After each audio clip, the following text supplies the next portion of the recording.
नमस्कार।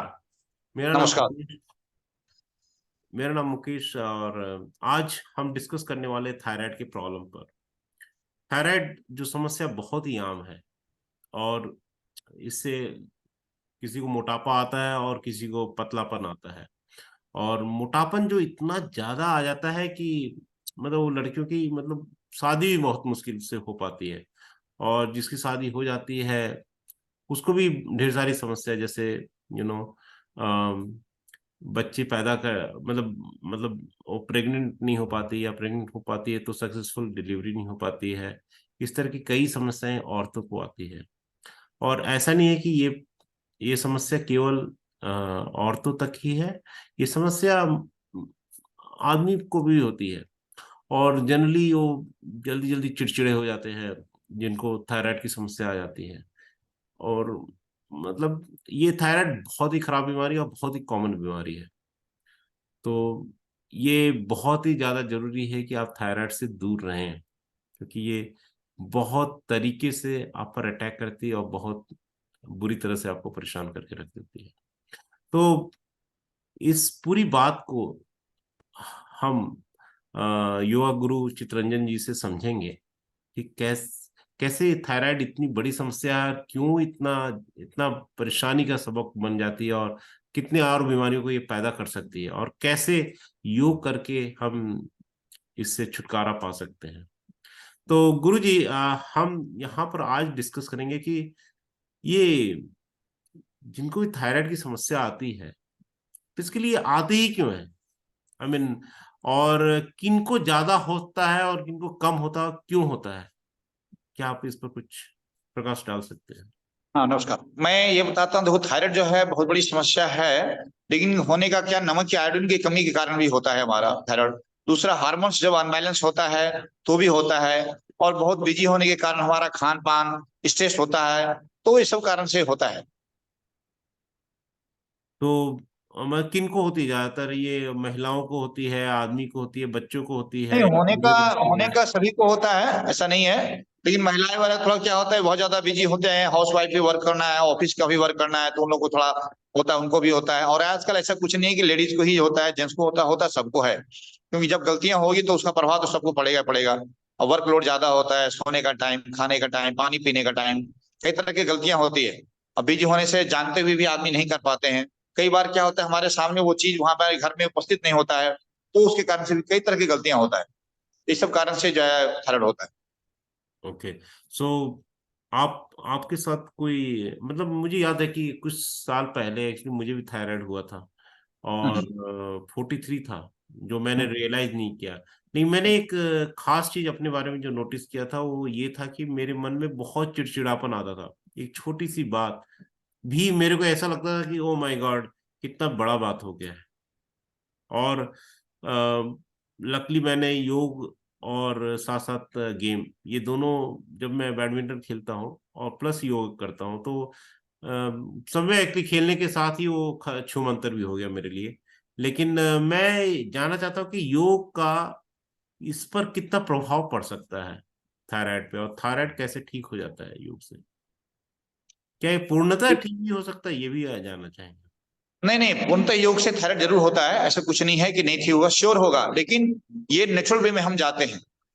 जब आप अपने खान पान, योग करने से क्या होता है, हमारी मानसिक जो है ना संतुलन बना रहता है। हम क्या गलती करते हैं, क्या सही करते हैं, खुद ऑब्जर्व कर सकते हैं। आपका विवेक जो क्या होता है, विवेक की कैपेसिटी आपका जो है ना बढ़ जाता है, टाइमिंग बढ़ जाता है। आप बहुत से आदमी क्या होता है, घबरा जाते हैं। तो आपका विवेक कैपेसिटी, आईक्यू पावर जब इंक्रीज हो जाता है, आप खुद एनालिसिस करते हैं कहाँ मिस्टेक कर रहे हैं, क्यों कर रहे हैं। वो प्लान बनाते हैं फिर खाने का, पीने का, सोने का। ठीक है, आज काम ज्यादा है तो आप नेक्स्ट डे उसको करेंगे, 1 घंटा 2 घंटा नेक्स्ट डे करके उसको रिकवर कीजिए, मैनेज कीजिए।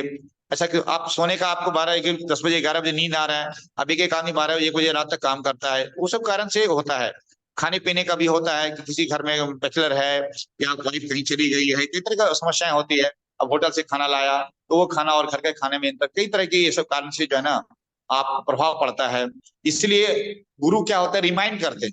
जब योग करेंगे आपके मानसिक संतुलन बनेगा, बार बार आपको याद कराएंगे, पानी पीना, ये करना, वो करना, फल फूल सलाद वो सब खाना, फाइबर आइटम खाना। क्योंकि आजकल हम लोग चिकना चीज ज्यादा खाते हैं, डालडा, घी, तेल, मैदा, सूजी, ये सब ज्यादा खाते हैं, उसके कारण से भी प्रभाव पड़ता है। होटल का खाना ज्यादा खाते हैं, चलो कुछ नहीं हुआ, ऑर्डर दे दिया, खा लिया, तो वो सब कारण से। तो योग में किस तरह, कौन कौन से योग हैं जो बेसिकली इनको काफी हेल्प करते हैं? देखिए योग में जैसे कि आप सूर्य नमस्कार करेंगे, नेक रोटेशन करेंगे, इस सब से कारण से ग्रीवा संचालन बोलते हैं उसको हिंदी में, वो सब करेंगे। जैसे कि विपरीत करणी आसन है, सर्वांग आसन है, फिर उज्जाई प्राणायाम है, ये सब करने से काफी आपको जो है ना उसका प्रभाव पड़ेगा और श्योर ठीक होगा, क्योंकि साथ में आप प्राणायाम कर रहे हैं। प्राणायाम करने से आपको ऑक्सीजन लेवल, मानसिक शांति मिलता है।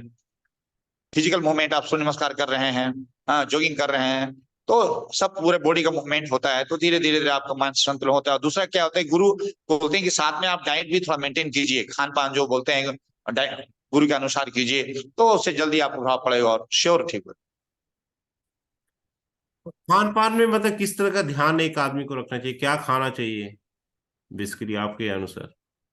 खान पान के लिए देखिए क्या होता है कि इसमें आपको हम बोलते हैं कोरिएंडर का जो है ना जूस, कोरिएंडर का जूस पी ले सकते हैं, बहुत अच्छा काम करेगा। मेथी काम करेगा, ठीक है।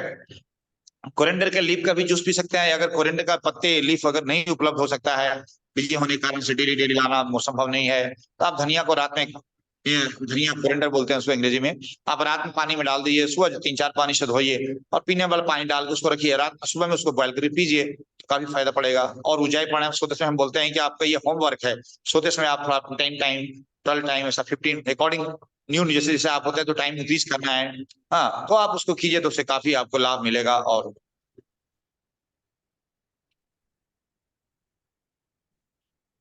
ओके, सो उज्जाई प्राणायाम प्राणायाम के बारे में आपने कहा कि मतलब वो उसको सोने के पहले करना चाहिए, तो सोने के कितने घंटे पहले करना चाहिए और कैसे करना चाहिए, कुछ उसके नहीं बारे नहीं, जब आप सोते हैं ना, तो सोते समय 5 टाइम 10 टाइम से इंक्रीज करना है, वो आप करेंगे तो उससे काफी प्रभाव पड़ेगा। और साथ में जब आप सुबह में योगा करेंगे तो उसमें साथ में करना है, तो जल्दी रिकवर करने के लिए खान पान जैसे बताया आपको, टाइम पे सोना है, प्रॉपर पानी पीना, आपका डाइजेशन अच्छा होना चाहिए, तो आपका हार्मोन्स जो है अनबैलेंस होगा, तो जो अनबैलेंस है वो बैलेंस हो जाएगा, फिर धीरे धीरे उसमें सुधार हो जाएगा। में? और और हाइपर थायराइड भी जो होता है दो तरह का होता है, एक हाइपो होता है, एक हाइपर होता है। हम्म। अच्छा, एक तो बात जब बताइए, आप थोड़ा कुछ योग प्राणायाम सिखा सकते हैं हमारे दर्शकों को? हाँ सिखा सकते हैं। हाँ, थोड़ा करके दिखा दीजिए क्या क्या प्राणायाम जैसे आज मैं आपको एक थायराइड के लिए विशेष जो है ना, आपको सिंपल देखिए, वेरी स्लो, आराम से आप भी कर सकते हैं। आगे पीछे, फ्रंट बैक, तेरे साथ, बाएं दाएं, ये काफी फायदेमंद है थायराइड के लिए। उसके बाद फिर आप ऐसा क्लोबाइज, एकदम आराम आराम से कीजिए, कोई दिक्कत नहीं, कोई भी कर सकता है, बच्चा हो, बड़ा हो, बूढ़ा हो, लेडीज हो, जेंट्स हो, कोई भी कर सकता है। फिर आप एंटी क्लाउड उल्टा कीजिए उसको, आराम आराम से, रिलैक्स मोड में, हैप्पी मोड में, स्माइल मोड में करना है आपको, ऐसा रिलैक्स। उसके बाद जैसे आपको ऊंचाई पढ़ना है, बोला बहुत पावरफुल है, ऐसा आराम से जो है ना थ्रोट पे आपको दबाव देना है, इसको बोलते हैं स्नोरिंग साउंड। जब हम सोते हैं तो खराटी की आवाज आता है, तो उस तरह का आवाज निकालने के प्रयास करना है, ठीक है।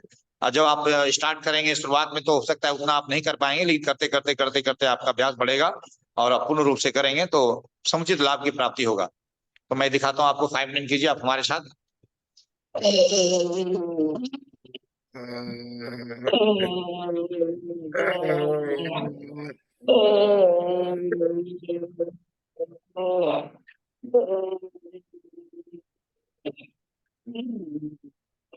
तो ये हो कैसे रहा, मतलब कहाँ से आवाज कैसे आ रही है और गला गला को? कंठ पे दबाव पड़ता है तो कंठ से आवाज आता है।